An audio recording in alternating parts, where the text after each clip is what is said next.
El siguiente programa es clasificación D, para mayores de 18 años.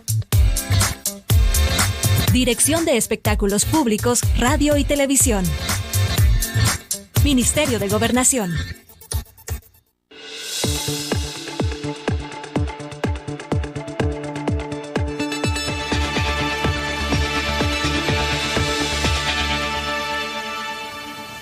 Bienvenidos y bienvenidas a una edición de Temas y Debates. Les saluda Ricardo Sosa. Estamos a pocas horas de finalizar el año 2021 y hemos considerado pertinente y oportuno hacer un balance económico del año 2021.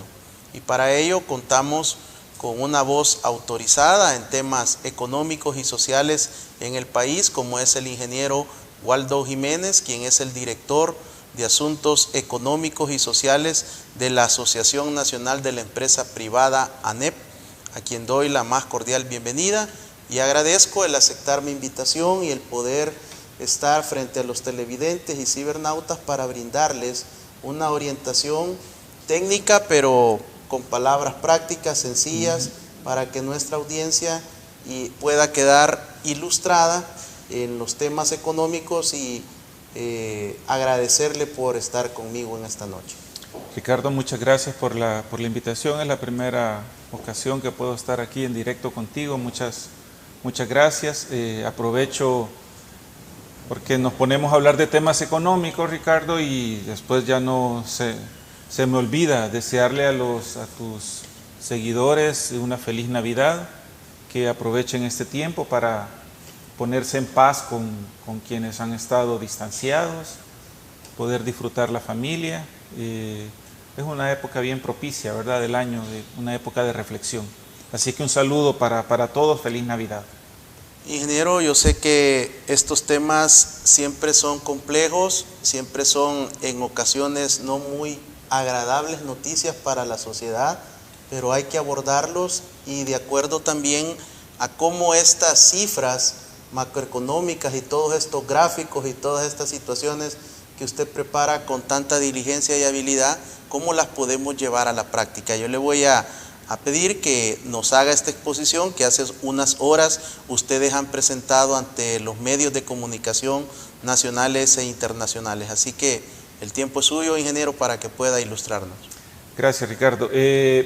Diré, la presentación, el informe que hemos preparado tiene 3 partes. La primera parte son buenas noticias porque las familias y las empresas han logrado impulsar la recuperación de la economía.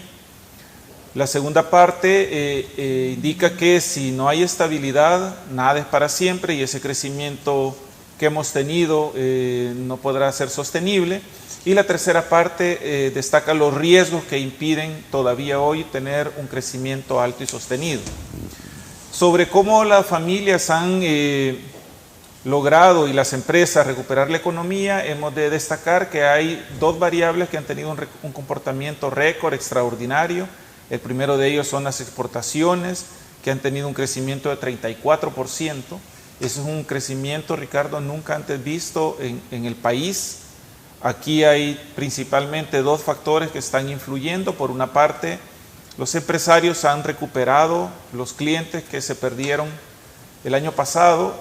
Tuvimos, si tú recordarás, tuvimos una caída de 15% de las exportaciones, hoy están creciendo 34% porque se han recuperado clientes. Y por otro fenómeno que está sucediendo en nuestra región, que en economía se conoce como desvío del comercio.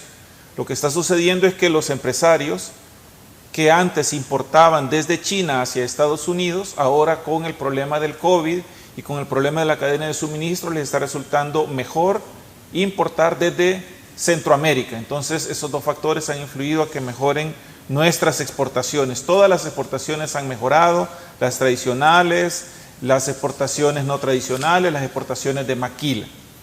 Y la otra variable que ha tenido un desempeño extraordinario son las remesas, que hemos tenido un crecimiento de casi 30% de las remesas, también un comportamiento nunca visto.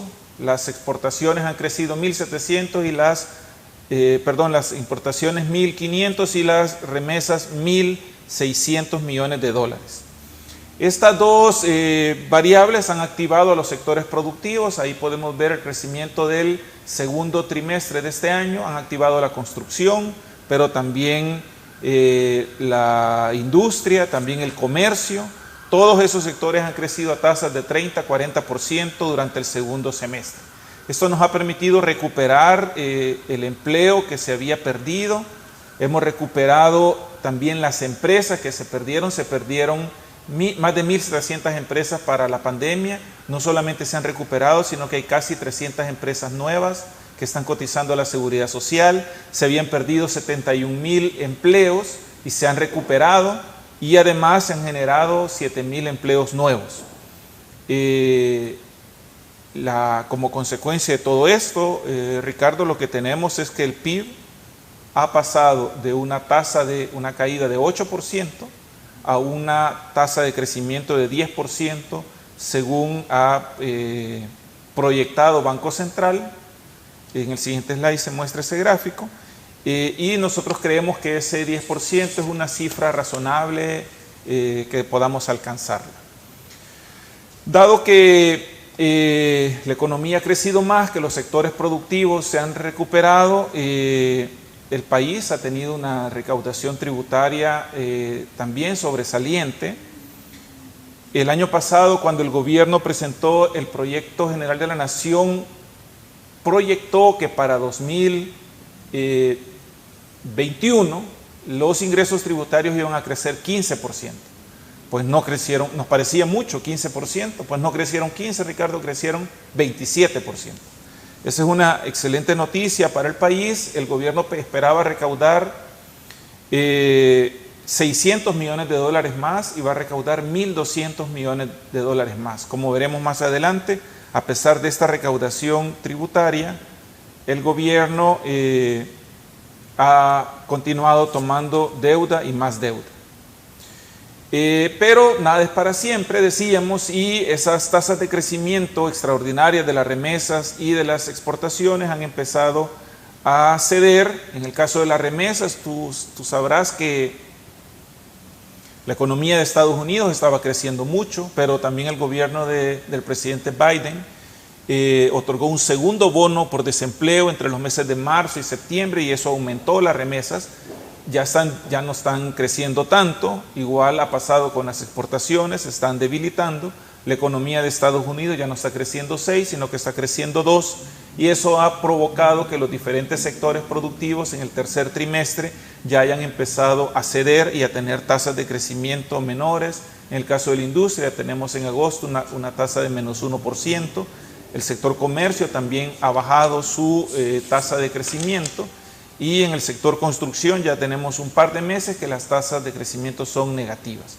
En resumen, el IBAE, que es el índice aproximado que mide el desempeño de la economía, nos indicaría que el tercer trimestre tendríamos un crecimiento de 9%, diferente del 25% que tuvimos el segundo semestre, y hacia el cuarto trimestre que estamos terminando ahora, se situaría alrededor del 4 o 5%.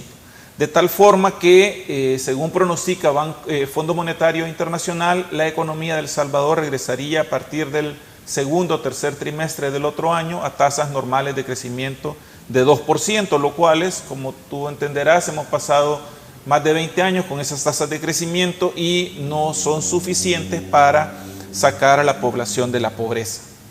¿Qué riesgos tenemos? Tenemos 4 riesgos. El primer riesgo para lograr crecer alto y sostenido tiene que ver con el tema sanitario. Aquí hemos hecho un trabajo que nos ha permitido tener a la población vacunada.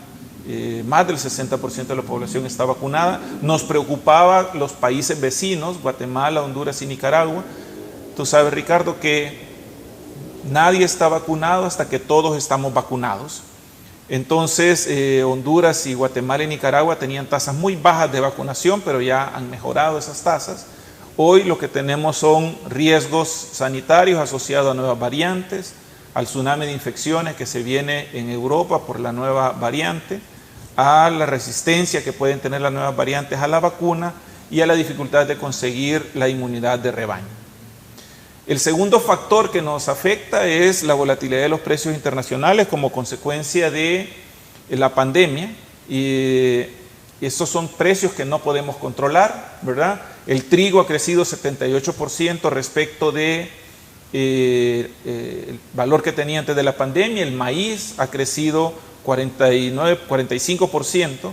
El precio del petróleo se ha duplicado, ha aumentado un 50%, ha pasado de 49 a casi $70. Y esto nos ha influido en que la canasta de mercado ha aumentado su valor, y la inflación, que teníamos una década de no tener inflación alta, la inflación de los últimos 12 meses es superior al 6%. Los principales precios que han aumentado están relacionados con el combustible, con el transporte, con la energía eléctrica y con los alimentos. También tenemos un indicador sobre los productores. También para los productores han subido los costos de los insumos, casi 5%. El componente que más ha subido es el de lo mismo, electricidad, transporte, combustible, un 35%. El tercer factor que nos está afectando es la deuda. Desde el 1 de mayo, en 6 meses, Ricardo, el país ha tomado deuda por un valor de $7.000 millones. Esa deuda no está desembolsada aún, es una deuda contratada, representa el 25% del PIB. Si tenemos en cuenta que ahora mismo la deuda es del 85% del PIB, llegamos a 110% del PIB. Alguien va a pagar esa deuda, y no nos queda claro por qué se está tomando tanta deuda si el gobierno está recaudando más impuestos. Hay varias formas de pagarla, ahí están mencionadas algunas formas en las que el país podría hacer frente. No nos simpatizaría que ninguna de esas formas fueran utilizadas. En todo caso, el país pareciera que tiene suficiente dinero para operar, el gobierno para operar durante 2022, y el riesgo más importante en tema fiscal que vemos, Ricardo, es el vencimiento del eurobono que se colocó en 2003, que vence en enero de 2023, y que si nos atenemos a los últimos datos, que están más adelante, pero lo digo ahora, si nos atenemos a los últimos datos, El Salvador, el riesgo país es superior al 15%, si a eso le sumamos la tasa libre de riesgo, llegamos que es 2%, llegamos a 17%. Es bien difícil contratar deuda a 17%, es una deuda carísima. Y el cuarto factor que nos está afectando, no lo detallaré, ahí está proyectado, son todas las acciones que está tomando el gobierno que nos parece afectan el clima de negocios, y esto se ha visto reflejado en un indicador que ya mencioné hace un momento, el ENVI. Esto es tasa de interés, ¿verdad? Es la tasa de interés que nos cobran al país, y está superior al 15%, principalmente desde el 1 de mayo y desde la aprobación de la ley Bitcoin el 7 de junio. La tasa libre de riesgo para nosotros, en este caso, sería la tasa de los bonos del Tesoro a 10 años plazo de Estados Unidos, que tú puedes ver en esa gráfica, que anda entre 1,5% y 2%, ¿verdad? Ese es el valor que hay que sumarle al ENVI. Ese riesgo país, todos los riesgos que he mencionado se han traducido en una caída en los precios de los bonos. El bono que vence en el 2023, aunque el valor facial, el valor que tiene el papel dice 100, en el mercado se está trazando a 80. Los bonos que vencen en el 2029 se están transando a 76.8, y los bonos que vencen en el 2050 se están transando abajo de 70% de su valor cara, que es el 100%. Con esto no hay una manera, Ricardo, no existe una manera mágica de que la economía entre por la senda del crecimiento y del desarrollo. No existe. No existe ni con el dólar, ni con el CAFTA, ni con el Bitcoin. Eso no existe. Lo que existe es trabajo, mucho trabajo, y para eso hay que ir a los fundamentals, y los fundamentals de la economía están relacionados con el capital y el trabajo. Para mejorar el trabajo hay que mejorar la educación, que tú entenderás que no es una cosa ni siquiera de un presidente, sino que es un plan país para mejorar la educación, y para mejorar el capital necesitas infraestructura, tampoco es de un gobierno. es del país, una infraestructura estratégica y infraestructura básica para las familias más pobres. Y también para mejorar el capital necesitamos mucha innovación en el sector privado. Y todo esto dentro de un marco de reglas del juego que los abogados llaman institucionalidad y los economistas también. ¿Verdad? Es una palabra muy grande, pero son reglas del juego estables, predecibles, que sabemos en qué dirección cambian, que buscan profundizar la libertad económica y la libertad política. Eso es el informe. Te agradezco que me hayas permitido explicarlo, espero haberlo hecho entendible la presentación. Gracias. Claro, muchas gracias, ingeniero, por esta presentación. Sé que eran muchas diapositivas, pero hemos tratado de llevar el ritmo de su disertación para poderla desarrollar. Y digamos, ya al comentarlo, ¿cuáles son esos principales rubros o sectores sobre los cuales podemos medir la economía del Salvador? Aquellas grandes áreas estratégicas que ustedes, los economistas, abordan y estudian, grafican para poder concluir con un análisis. Mira, la economía salvadoreña desde hace 20 y 30 años está sostenida en dos pilares, Ricardo, que son los dos pilares que ahora les ha ido muy bien: las remesas y las exportaciones. Como verás, ambas variables dependen del extranjero, ¿verdad? No es autónomo. El mercado salvadoreño es muy pequeño y dependemos mucho, para bien o para mal, es así, de las remesas que nos envían los salvadoreños, y dependemos mucho de que nuestros empresarios encuentren clientes a quien venderle lo que producimos. Esos son los dos pilares que sostienen la economía. Si a esos dos pilares les va bien, pues nos va bien a todos los sectores. Le va bien a la industria, el 95% de las exportaciones son bienes industriales. Hay más remesas, le va bien al sector comercio. Hay más remesas, le va bien al sector construcción. Esos son los dos pilares y nos parece que esos dos pilares van a continuar teniendo una influencia positiva en la economía de El Salvador durante los primeros 6 meses del próximo año.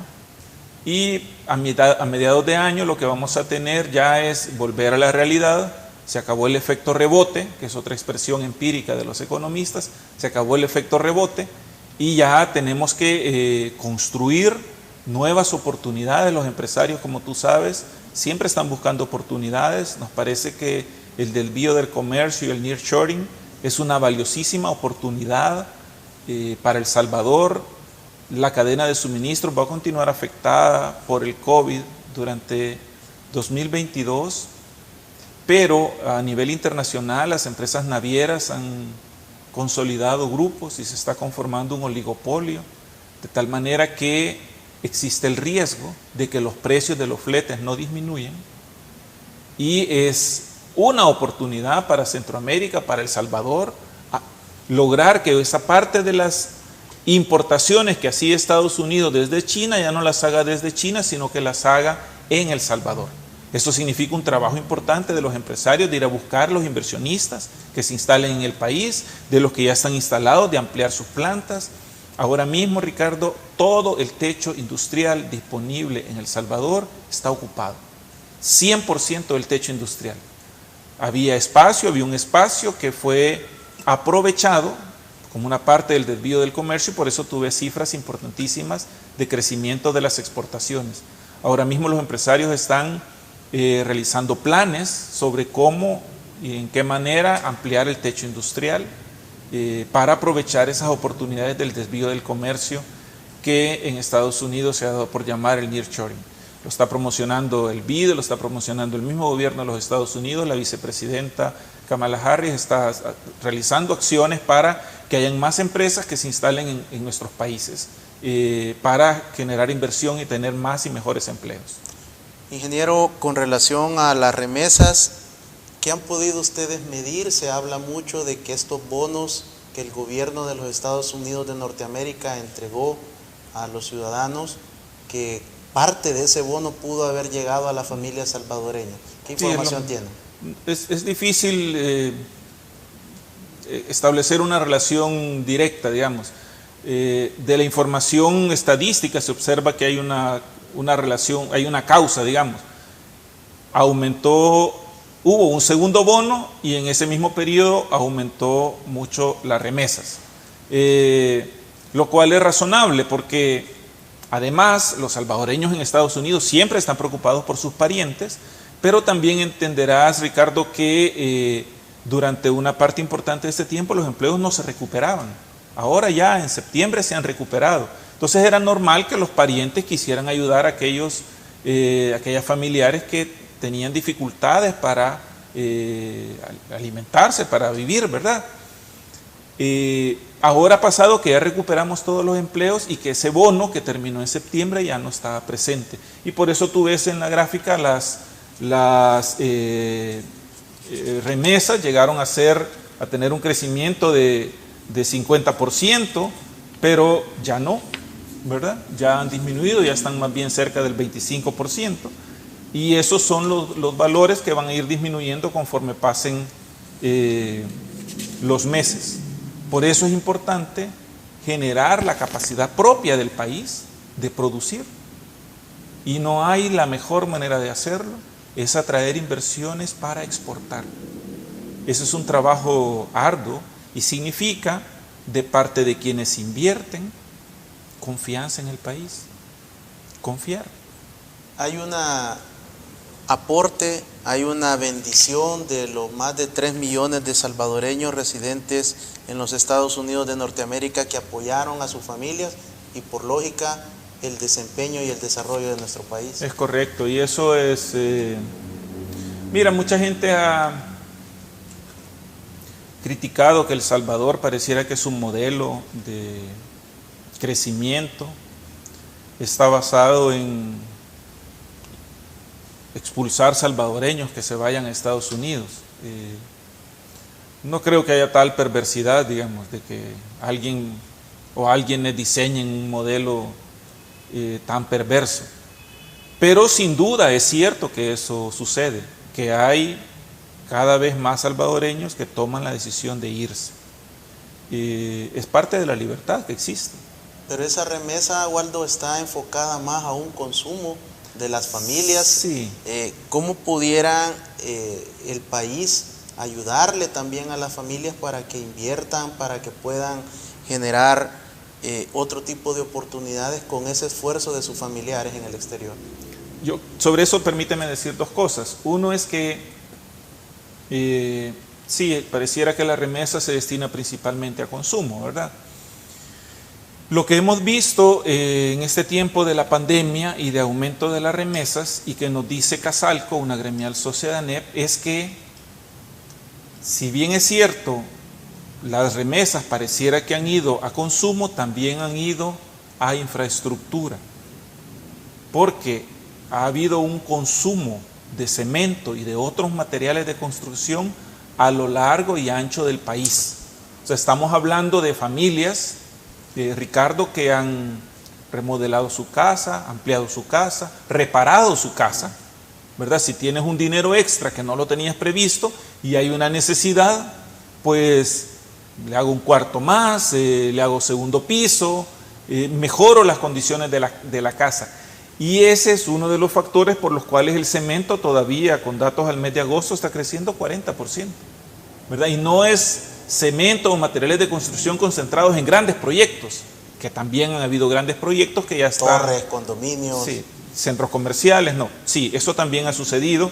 Esos sectores se está desacelerando porque ya se terminaron o se están terminando de construir los proyectos. Lo que es cierto es que a lo largo y ancho del país ha habido inversión que han aprovechado en el sector construcción las familias de mejorar su vivienda. Muchas gracias, Waldo, por esta aproximación, por la presentación de este estudio que ha desarrollado la Dirección de Asuntos Económicos y Sociales de la Asociación Nacional de la Empresa Privada ANEP, con el apoyo de diferentes comités de trabajo que presentan al país este tipo de información para que usted, amigo comerciante, empresario, pueda estar orientado y que le sirva toda esta información para la toma de decisiones estratégicas de cara al inicio del próximo año. Al regresar conoceremos más indicadores más estimados y las proyecciones de ANEP hacia el 2022.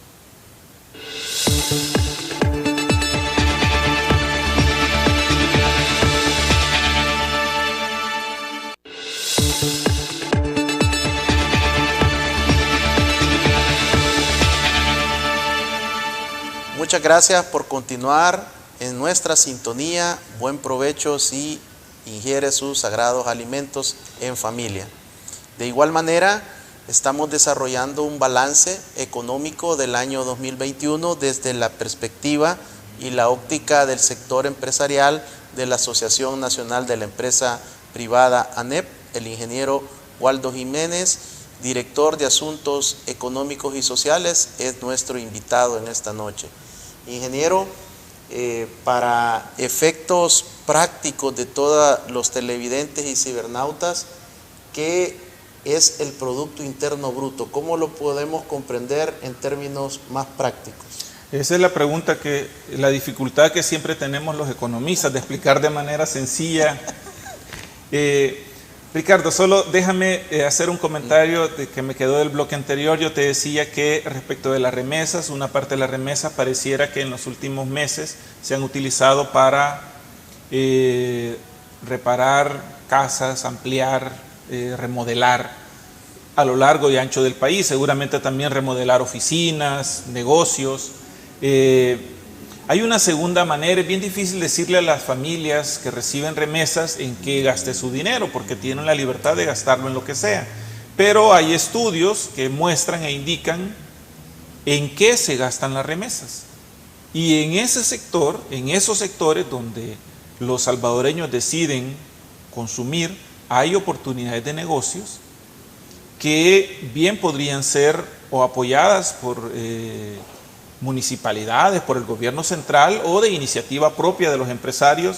Yo veo en particular las cadenas de comida rápida, utilizan muchos insumos y muchos de esos insumos son importados.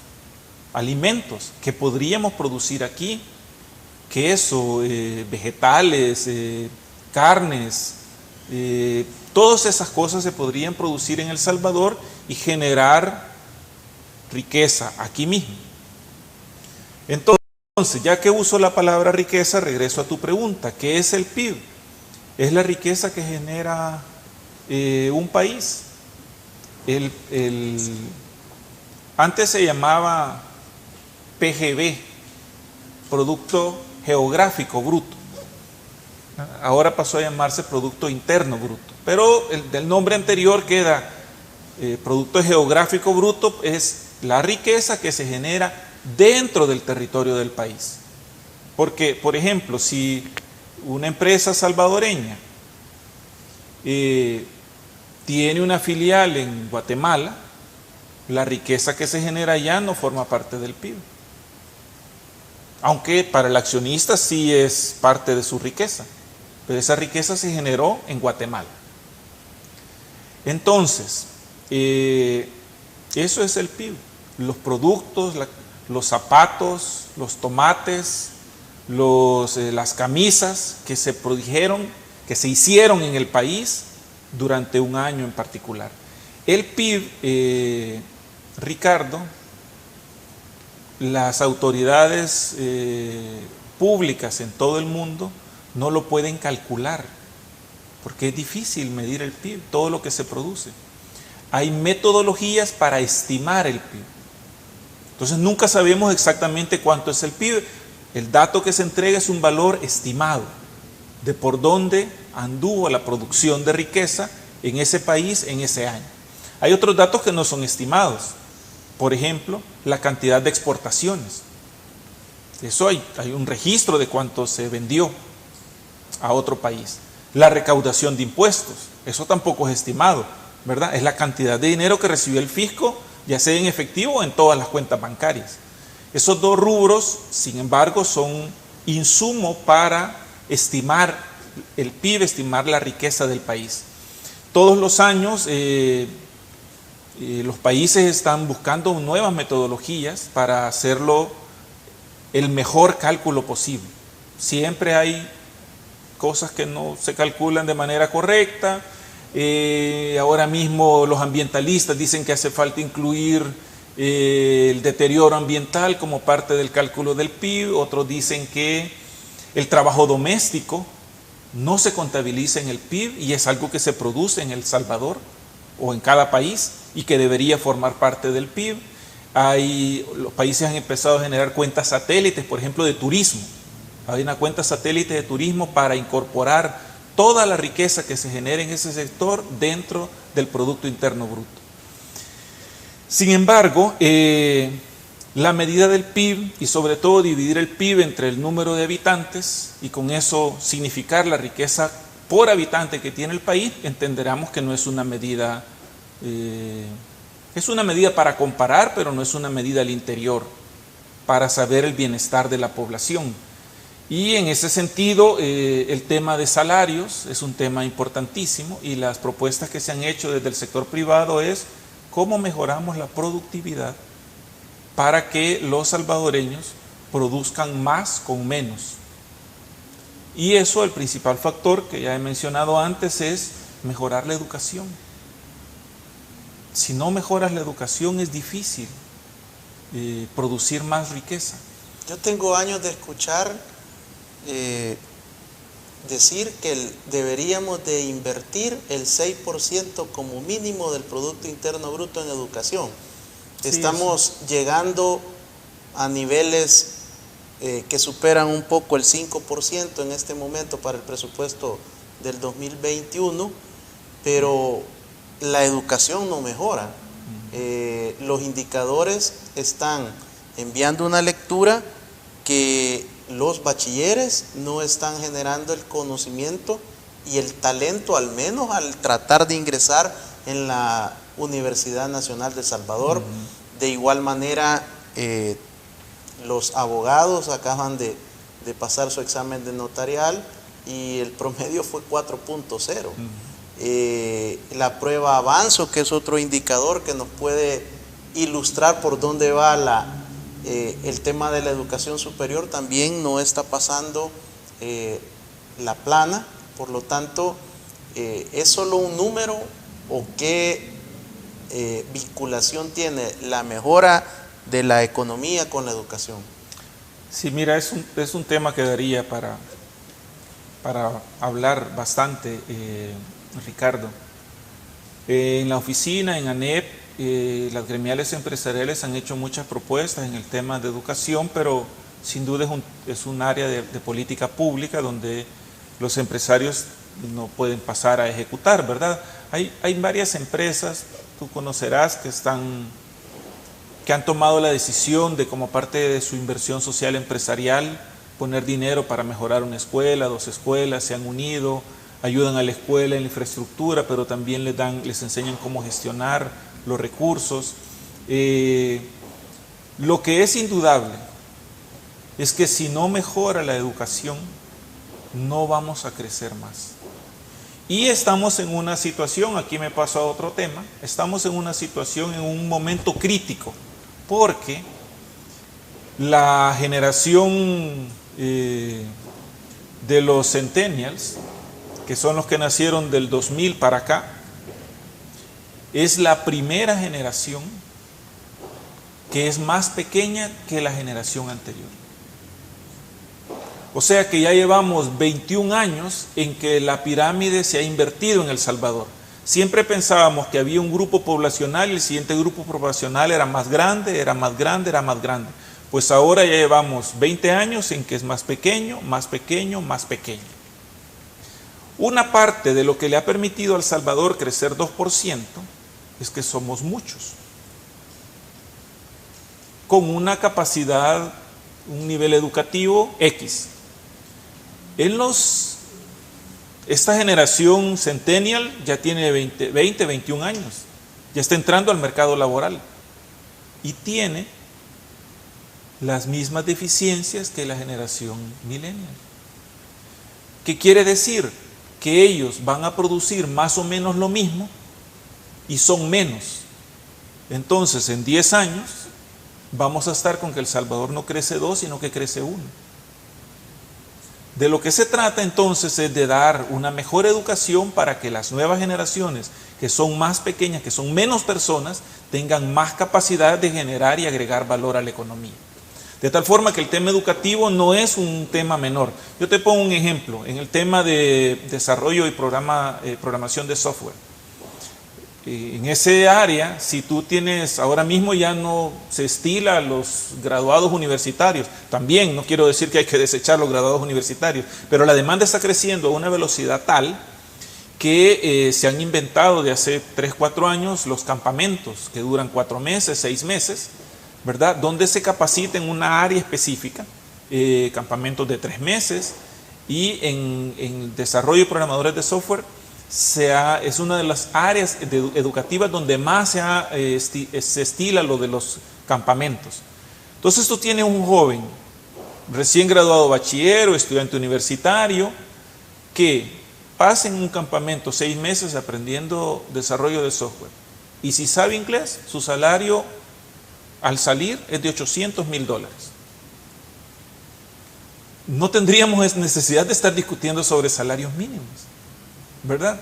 Te pongo un ejemplo de tantas áreas, porque ahora no solamente tenemos el desarrollo de software, tenemos blockchain, tenemos inteligencia artificial, tenemos robótica, ciberseguridad, o sea, la tecnología que está el Internet de las cosas, que está teniendo aplicaciones e innovaciones, y todos nuestros sectores tienen una brecha respecto del potencial de generar riquezas si estuvieran digitalizados. Y lo peor es que si no se digitalizan, estas empresas quebrarán. Pero ¿quién les va a ayudar a hacer el tránsito si nuestros jóvenes y los empleados no están capacitados en esas áreas? Waldo, el otro rubro que destaca en el 2021 es las exportaciones.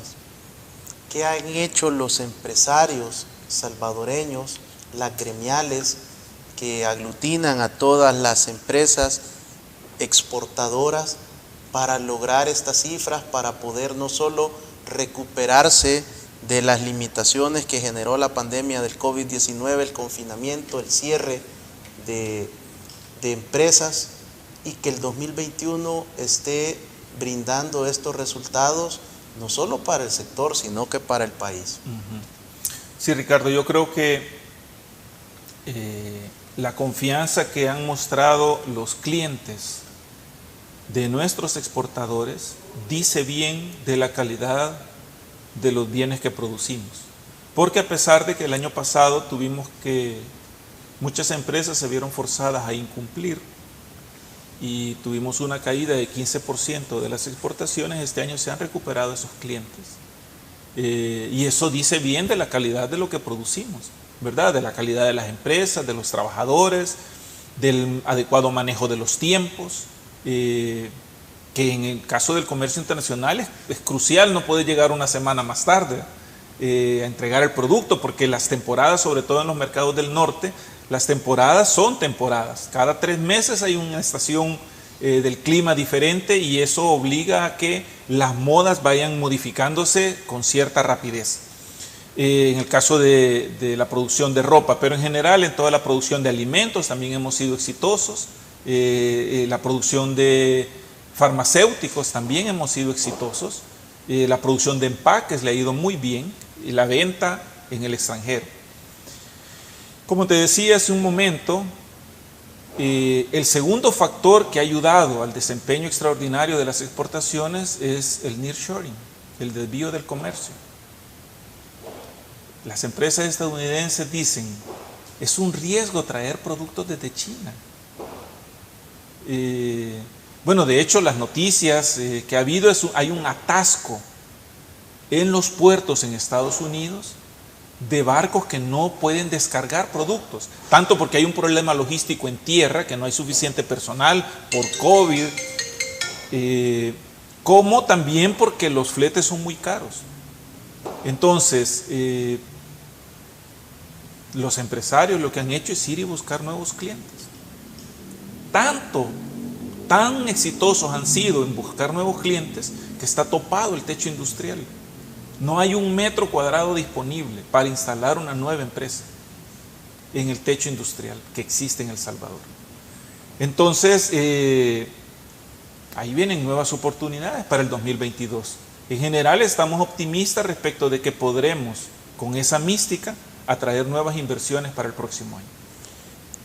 Qué importante y qué buenas noticias nos da el ingeniero Jiménez, director de Asuntos Económicos y Sociales de la Asociación Nacional de la Empresa Privada ANEP, de tanto del esfuerzo y de la contribución de nuestros compatriotas fuera de nuestro país, aportando con las remesas, y de igual manera el sector productivo, el sector empresarial, que ha hecho un esfuerzo extraordinario por las exportaciones que le han permitido al país un desarrollo, un desempeño económico adecuado en el 2021, pero de igual manera dar a conocer la marca país del gran talento y el capital humano que tiene nuestra nación.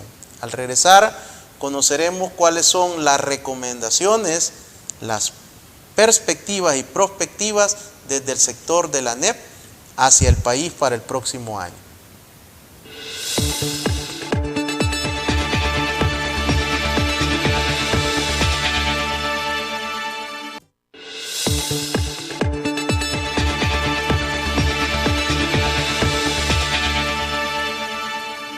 Muchas gracias por continuar en nuestra sintonía en esta noche, haciendo un balance económico de país del año 2021. Ingeniero, ¿cómo podemos aprovechar estas oportunidades, estos avances, estos logros del sector empresarial, de los comerciantes, de los emprendedores en el 2021? ¿Cómo fortalecer estas capacidades y habilidades para que el próximo año incrementemos y se maximice estos indicadores? Mira, Ricardo, nosotros hemos hecho 4 recomendaciones que son sencillas. Quizá la recomendación, ejecutarla va a depender de ahí el éxito. La primera recomendación para el 2022 está asociada a que continuaremos con la pandemia y por lo tanto necesitamos vacunarnos, necesitamos continuar con las medidas preventivas, necesitamos continuar usando la mascarilla, lavado frecuente de manos, ambientes donde circule el aire, el distanciamiento social. Todas esas normas, la pandemia no ha pasado. Bien, Europa se está preparando para la nueva variante del COVID, que cada 2 días, 3 días duplica el número de contagiados. ¿Y cómo nos protegemos ante eso? Ya lo digo, quienes no se han puesto la vacuna, vayan a ponerse la vacuna. Quienes se han puesto solo una dosis, pónganse la segunda dosis. Para quienes ya pasaron 6 meses de que se pusieron la segunda dosis, como es mi caso, yo estoy listo para ir a ponerme la tercera dosis. Esa es una manera en que podemos colaborar de manera preventiva a el riesgo del COVID, que afecta sin duda a todo el mundo, ¿verdad? Esa es la primera recomendación. La segunda recomendación tiene que ver con los presupuestos 2022, sobre todo para las empresas, pero también para las familias. Es difícil para el 40% de las familias que están en situación de pobreza decir, priorice qué va a consumir, qué va a comer, porque no es posible, ¿verdad? Y sin duda aparece la importancia de la política pública para el 40% de los salvadoreños que, como consecuencia de la deuda histórica y del COVID, están en situación de pobreza. Pero para el resto necesitamos hacer presupuestos que sean los más flexibles posibles, porque los precios van a continuar creciendo al 5 o 6% durante todo el 2022. No podemos solo suponer, es un dato que tomamos del mercado internacional. No hay manera de quitárnoslo. Una tercera recomendación es ser muy ordenado en el tema de los créditos, porque con lo que te he mencionado de que está creciendo el riesgo país, ahora mismo tenemos una tasa de interés baja en el mercado local porque hay suficiente liquidez para quien quisiera llegar y tomar un crédito, pero eventualmente esa tasa de interés podría aumentar y eso significaría un costo más tanto para las empresas como para las familias. Entonces hay que tener, una tercera recomendación es estar atento de la evolución de las tasas de interés para que no resulte ser sorprendido de que ahora tiene que pagar más por los créditos que están contratados y que no lo tenía en el mapa, en el radar. Y la cuarta recomendación es algo de lo que ya hemos hablado y es cómo aprovechar el nearshoring, cómo aprovechar el desvío del comercio. Porque no solamente está sucediendo para el sector textil, también está sucediendo para el tema de desarrollo de software, también está sucediendo para otros, por ejemplo, todo el tema de electricidad y de metales, de cables. O sea, hay varios sectores, el tema químico, hay varios sectores en los que es posible atraer empresas que se instalen en El Salvador o las que están aquí, ampliar sus operaciones. Esas son básicamente las 4 recomendaciones, lo más sencillas posibles, no fáciles, para nadie es fácil ajustarse el cinturón, tampoco es fácil ir y buscar nuevos clientes, requiere un trabajo, requiere que el país genere confianza, que tú te sientas que estás en un lugar donde hay reglas y las reglas se respetan, que no es algo que exactamente sucede en El Salvador, particularmente del 1 de mayo que tuvimos un golpe de Estado a la Sala de lo Constitucional, que ahora no tenemos justicia constitucional. Lo que nunca hay que perder de vista, Ricardo, es que también si tú levantas un poco la vista a los vecinos, te das cuenta que Nicaragua está mucho más complicado que El Salvador, que Honduras, aunque tiene un nuevo gobierno, y siempre un nuevo gobierno despierta esperanza y ánimo, pues también es un país complicado. No quisiera entrar a profundizar lo que está pasando en Honduras, y Guatemala tampoco está muy estable, de tal forma que El Salvador hoy día continúa siendo, comparado con los países de la región, un mejor destino para que haya inversión y se genere empleo. El Salvador continúa siendo el mejor destino de la región. Waldo, en las gráficas veíamos ciertas proyecciones de parte de este estudio económico sobre el desempeño de nuestro país, el crecimiento en el año 2021. El gobierno de la República y algunos organismos internacionales estiman que podemos cerrar con un crecimiento del 10.3, 10.5, superior a 10. ¿Cuáles son las estimaciones de ustedes como ANEP? Nosotros hemos revisado las cifras, Ricardo, y creemos que la proyección que tiene el gobierno de una tasa de alrededor del 10% es alcanzable. El año pasado caímos 8, hoy crecemos 10, en neto sería 2%, sería más o menos lo que siempre crecemos. Lo que quisiéramos es que sucediera como en otros países, ¿verdad? China, el año pasado de la pandemia, creció 2% y este año está creciendo 10%. O sea, todo el saldo es positivo. Guatemala, aquí al lado, el año pasado cayó 1,5%, pero este año va a crecer 7,5%. O sea que en neto va a tener 6%, ¿verdad? Eso es crecimiento económico. Nosotros ahora lo que hemos hecho es recuperar lo perdido. Los organismos internacionales, principalmente el Fondo Monetario Internacional, tienen proyecciones de que los siguientes años El Salvador va a regresar a sus tasas de crecimiento de 3%, 2%. ¿Cómo logramos consolidar este desarrollo que hemos tenido en el 2021? Porque esa es la clave, digamos. Aquí no se trata de gobiernos, aquí se trata de empleos para los salvadoreños. ¿Cómo lo logramos consolidar?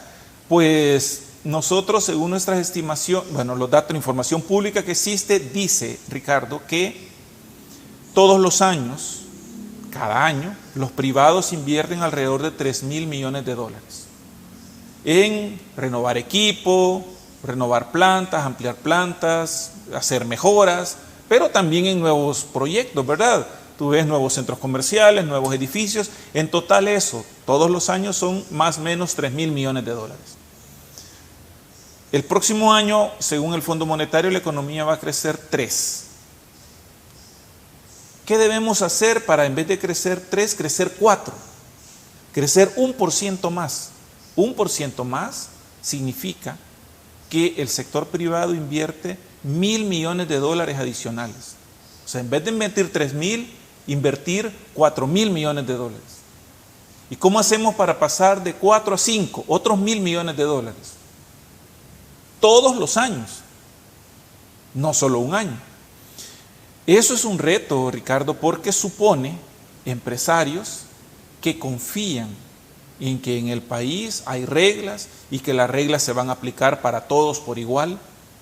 Y por supuesto, de manera previa, que hay oportunidades, ¿verdad? Y ese creo que es el reto que tiene el país, no para el año 2022, es un reto que tenemos desde hace muchísimos años y que no hemos logrado resolver a pesar de los diferentes esfuerzos que se han realizado. Ingeniero, hay una percepción equivocada desde mi punto de vista de pensar que la Asociación Nacional de la Empresa Privada es solo el gran capital, la gran empresa. El 96% aproximadamente de los socios que conforman la Asociación Nacional de la Empresa Privada ANEP son micro y pequeños empresarios.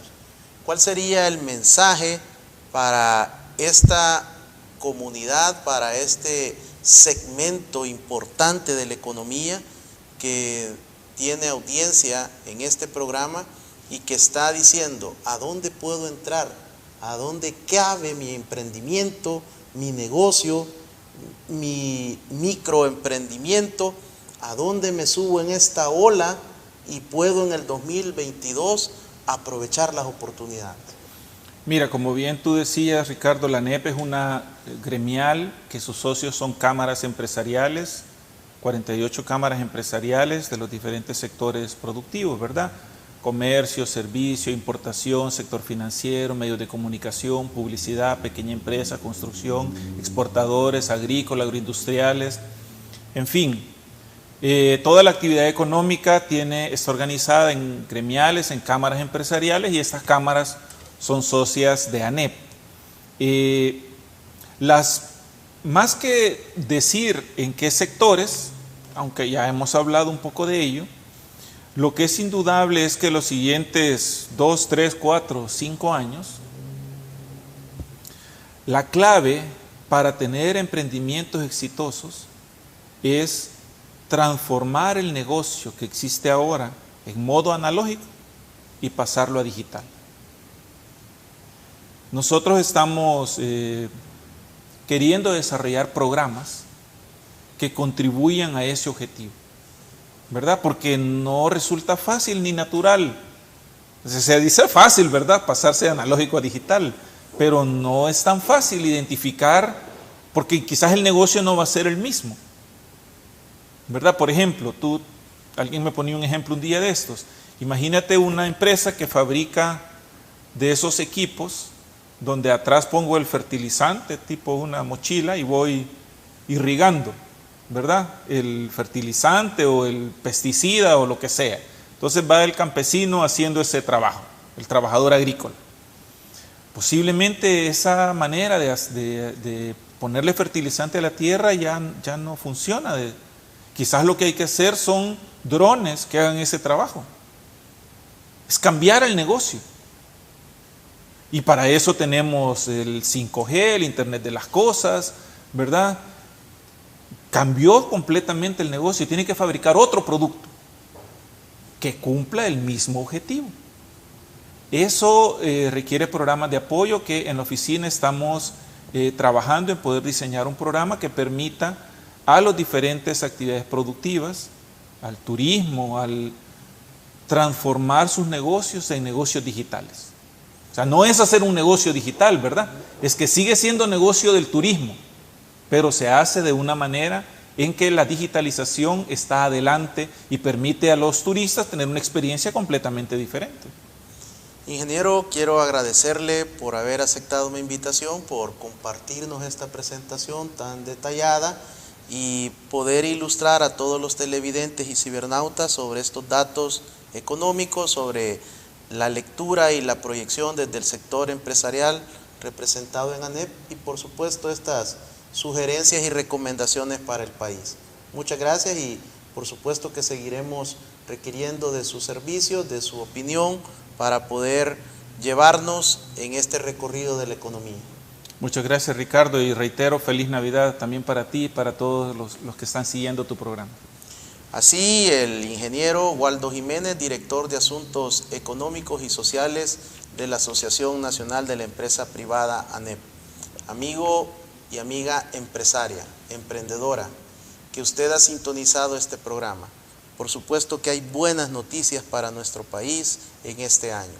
El esfuerzo y la apuesta debe de ser la capacitación, el adiestramiento, ingresar a la digitalización y continuar en la mejora continua cada día en beneficio de nuestro amado país, El Salvador. Bendiciones, hasta la próxima.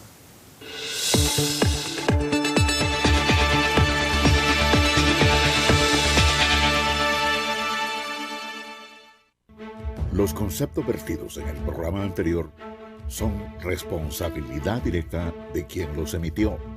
En ningún momento representan la línea editorial de esta estación televisora.